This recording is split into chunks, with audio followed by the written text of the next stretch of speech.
On n'a pas. On n'a pas. Vous voyez comment on souffre? Vous voyez comment... Oulala, tu ne peux pas quitter à l'Occident, dire que, ok, par exemple, toi, tu es un Sénégalais. Tu vis en France. Je te dis, rien ne va pas te motiver à aller au Togo. Quand tu vas au Togo, qu'est-ce que tu vas aller regarder? Il n'y a rien. Au moins au Bénin, il y a le président qui a donné la valeur à Amazon. Les gens vont là-bas, ils prennent des photos. On a vu des influenceurs que Jojo a invité. Ils ont donné une image à leur Amazon. Au Togo, tu viens, il n'y a aucune chose qui va t'attirer.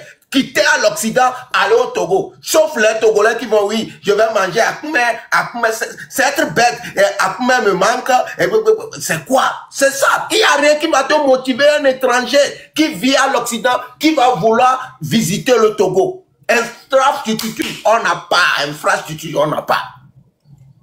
On n'a pas. C'est incroyable. On n'a même pas centre commercial. On n'a pas. Tu vas trouver ça où? Tu vois? Mais... D'ici, on te dit, allez à Palimé. Palimé parce que quoi? Cascade. Depuis que moi, je suis né, cascade de Palimé. C'est ça seulement, les gens disent, on va aller à cascade.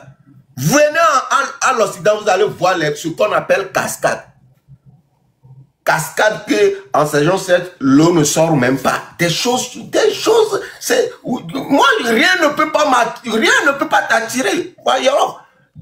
Quand tu fais des lives, dis aux Togolais, qu'est-ce qu'il y a chez vous qui peut vous motiver à venir au Togo? Montrez-moi les images, montrez-moi vos choses culturelles. Rien, il n'y a rien.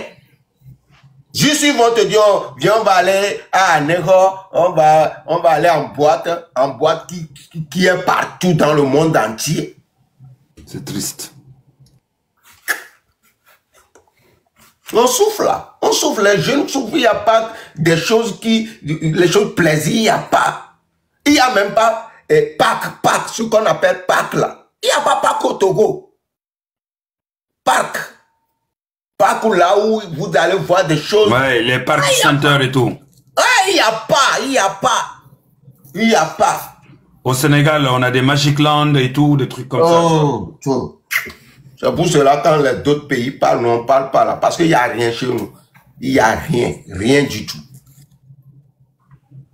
Et pourtant, ce qui est incroyable, quand tu vas au Burkina Faso, tu sais c'est qui font les BTP là-bas? C'est les Togolais.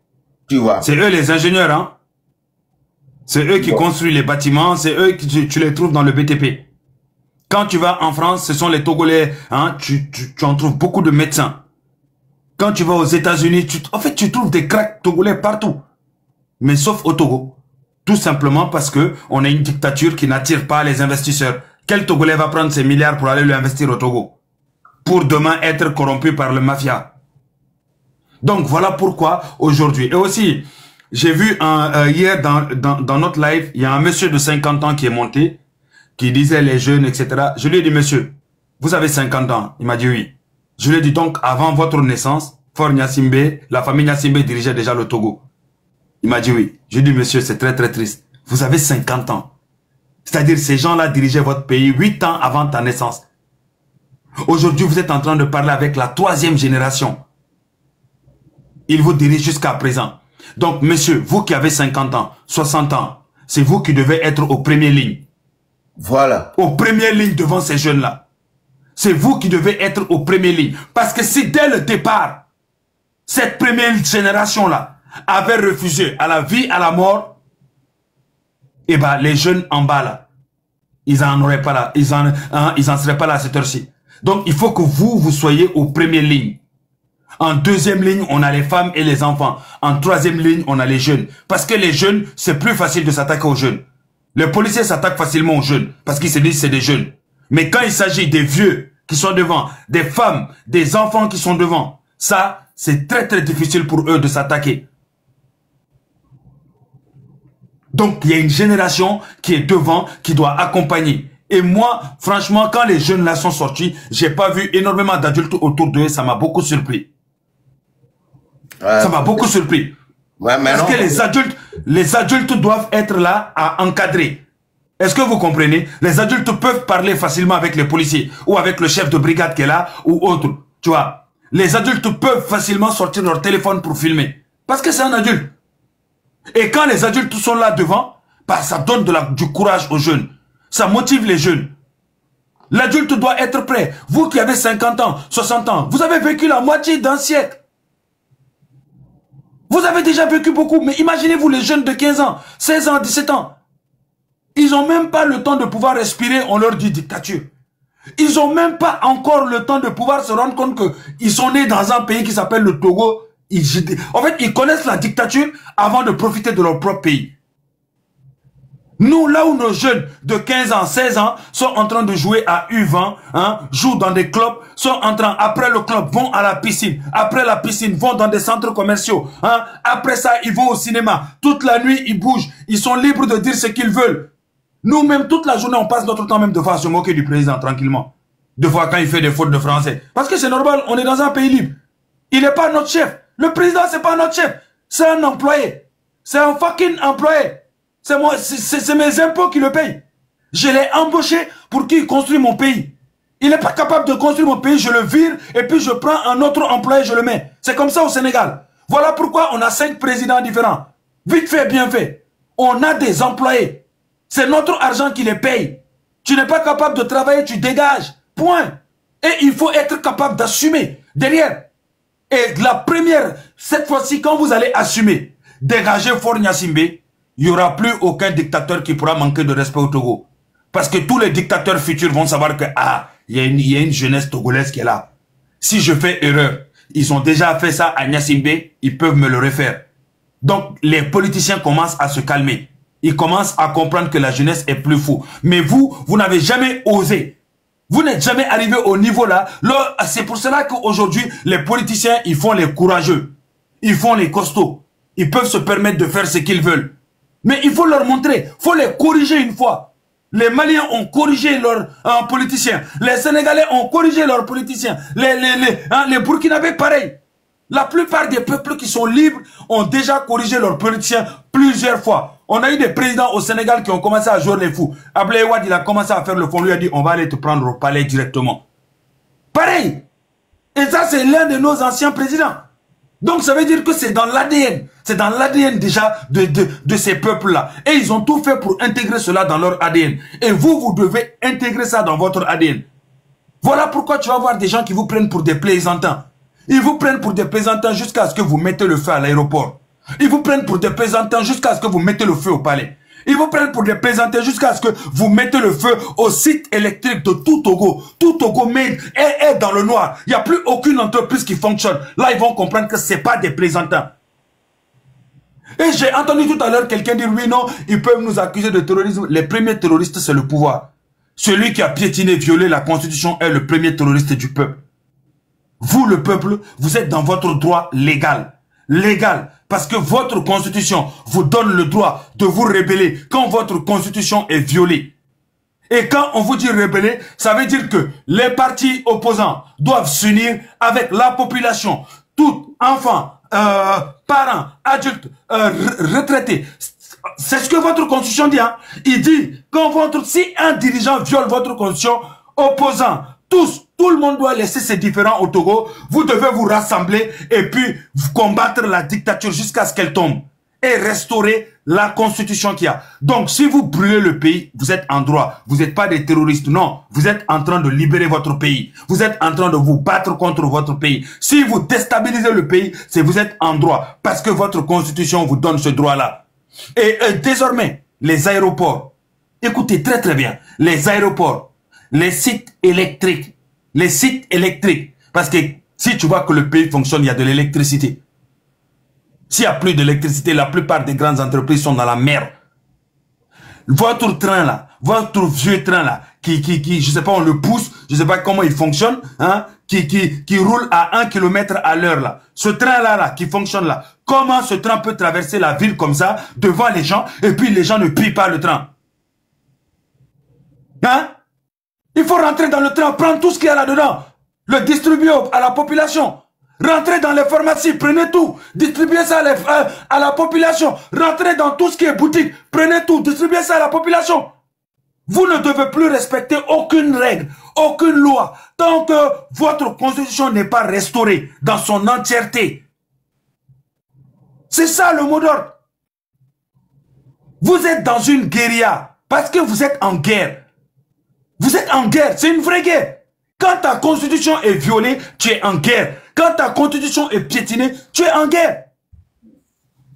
Tu ouvres ta boutique, tu es là en train de rouler ton petit scooter. C'est parce qu'on ne t'a pas jeté des pierres.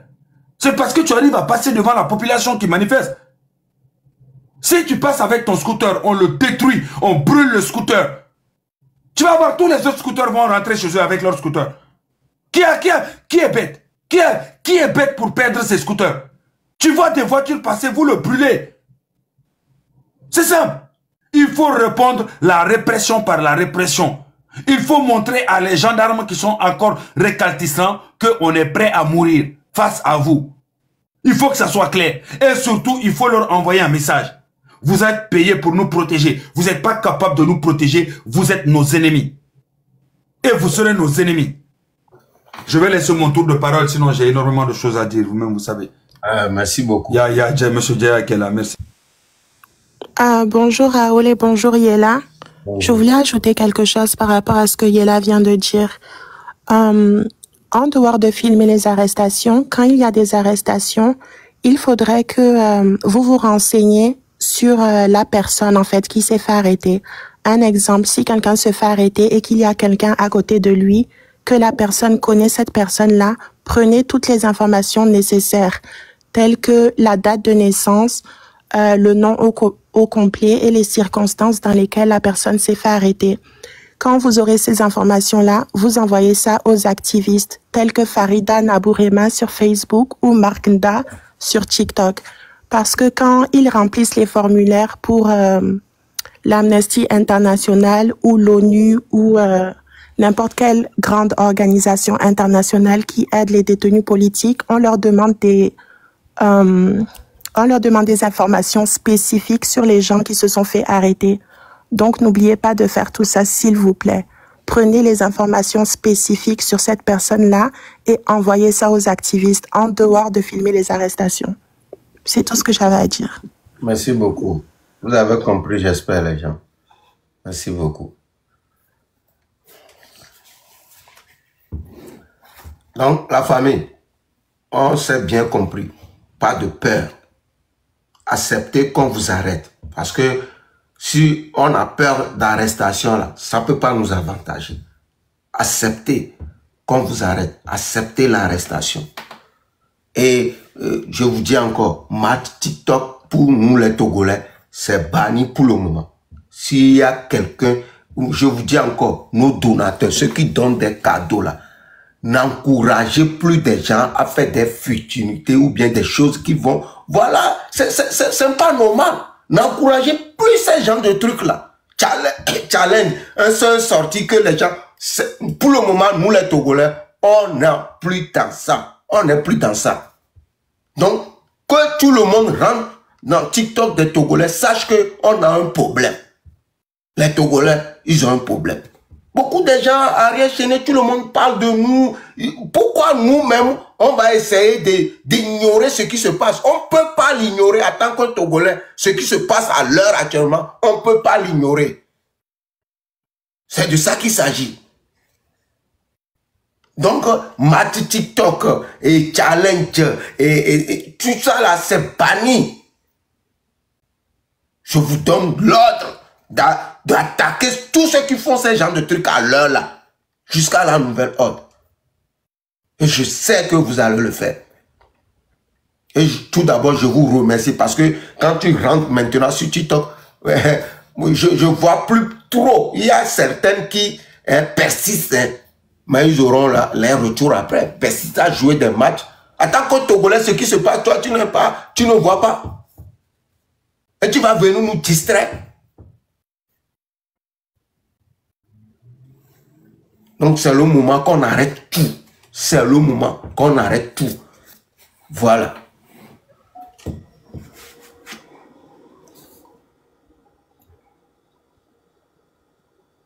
Parce qu'on est fatigué. On ne peut pas vivre dans un pays où à chaque fois ils sont là à nous mépriser. À chaque fois on va vous arrêter, on va vous arrêter, on va vous arrêter, on va vous arrêter. On est fatigué. Maintenant on est prêt à être arrêté.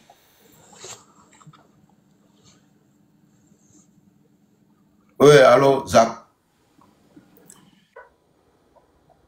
Bonjour Raoul Leblanc pour m'avoir fait monter dans ton live. Je suis très heureux aujourd'hui de m'exprimer.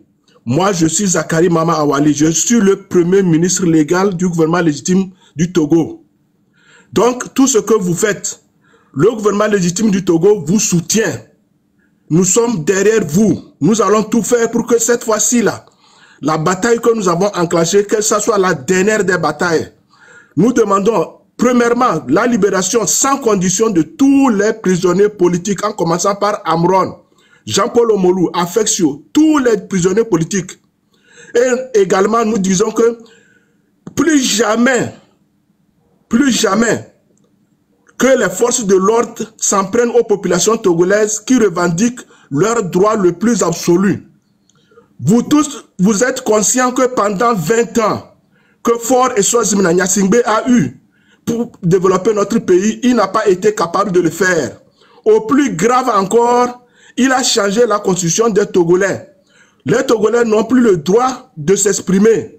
Au moins, si les Togolais votaient et qu'ils volaient, comme il a volé les élections en 2020, 22 février 2020, où président Dr Agbemé Kodjo, dont je suis ministre, j'ai été ministre des Mines, de l'énergie et de l'eau, pendant 4 ans avec Dr Agbemé Kodjo avant qu'il ne meure.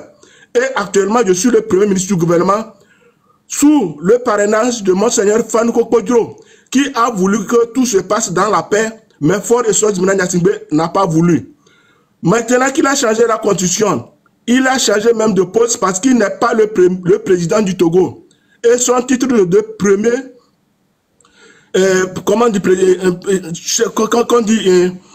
président du Conseil des ministres, ça n'engage que lui.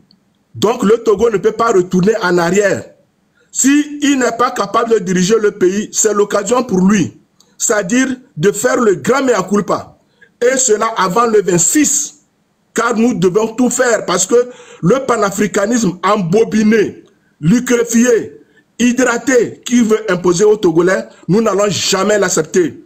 Togolais, partout où tu es, il est de ton droit de te lever sans crainte, sans conséquence, de te battre comme nos arrière-grands-parents se sont battus pour avoir notre indépendance. On ne peut pas accepter qu'une petite minorité vienne confisquer l'avenir des générations. Combien de générations ont été détruites par ce régime? Donc, mes chers frères togolais, nous vous invitons, nous vous appelons à investir votre énergie, votre argent dans cette lutte-là. La lutte-là que nous faisons, c'est nous les Togolais qui devons la financer. Parce qu'aller recevoir des financements de quelque part, nous serons compromis après notre libération. Que chaque Togolais donne ce qu'il a. 10 euros, 20 euros, 50 euros, 100 euros, 1000 euros. Si tu as quelque chose à investir dans ce combat-là et tu es dans la diaspora, il faut investir dans ton argent dans cette lutte-là. Donnons à ce que ceux-là qui ont le courage, ceux-là qui sont sur le terrain, ils ne manquent de rien. Car qui dit la guerre, c'est-à-dire dit de l'argent. Donc donnons l'argent, soutenons nos populations. Et tous les camarades qui ont été arrêtés, nous demandons qu'on les libère. Qu'on les libère sans condition. Les commissions de droits de l'homme doivent s'occuper de ça. Ceux-là qui sont des politiciens, c'est maintenant que chacun doit faire son devoir. En tant que politicien, en tant que Premier ministre, je m'engage à dire au peuple togolais de se lever comme un seul homme et de finir une fois avec ce régime-là. Car trop, c'est trop. Nous ne pourrons pas accepter qu'on continue par tuer nos populations. Amron n'a jamais été fou et il n'est pas fou. Mais ils l'ont obligé, ils l'ont injecté des produits nocifs et en moins de 2 jours, en moins de 8 jours, Amron est devenu une personne méconnaissable. C'est l'occasion pour nous de donner tous nos encouragements et toutes nos félicitations à la famille d'Amron, à la famille de Jean-Paul Omolou, à la famille de Afexio, à la famille de tous les prisonniers politiques qui voient leurs enfants, c'est-à-dire pris en otage. Peuple togolais, la lutte que ceux-là qui ont été pris et au nom de la liberté, c'est en tous notre nom. Donc, nous devons faire tout possible. Nous devons faire tout possible. Nous devons faire tout possible pour que vraiment cette lutte-là, elle aboutisse. Peuple togolais, la balle est dans ton camp. Peuple togolais, lève-toi pour finir cette lutte-là. Peuple togolais, n'abandonnez pas ceux qui prennent le devant des choses. Tous les influenceurs, Laour Leblanc, Zaga Bombo, Train de la Liberté, Marraine, tous ceux que je ne peux pas citer ici, tous ceux-là qui matin, midi, nuit, allument leur caméra pour t'appeler à te lever, c'est le devoir pour toi de le faire. Si tu ne peux pas le faire, si tu as 10 euros, quand on lance une cagnotte, mets ton argent là-bas. Si tu as 100 euros, mets là-bas. L'argent, ils ont besoin de cet argent-là. Le gouvernement légitime, dont je suis le premier ministre, ne demande rien. Mais soutenez ceux-là qui ont pris le devant de cette lutte-là. C'est ensemble que nous allons changer les choses. Peuple togolais, la balle est dans notre camp. Nous n'allons plus accepter cela, car trop, c'est trop. Trop, c'est trop. Aucun peuple n'a été maîtrisé plus que le peuple togolais. Depuis 1990, quand nous étions étudiants,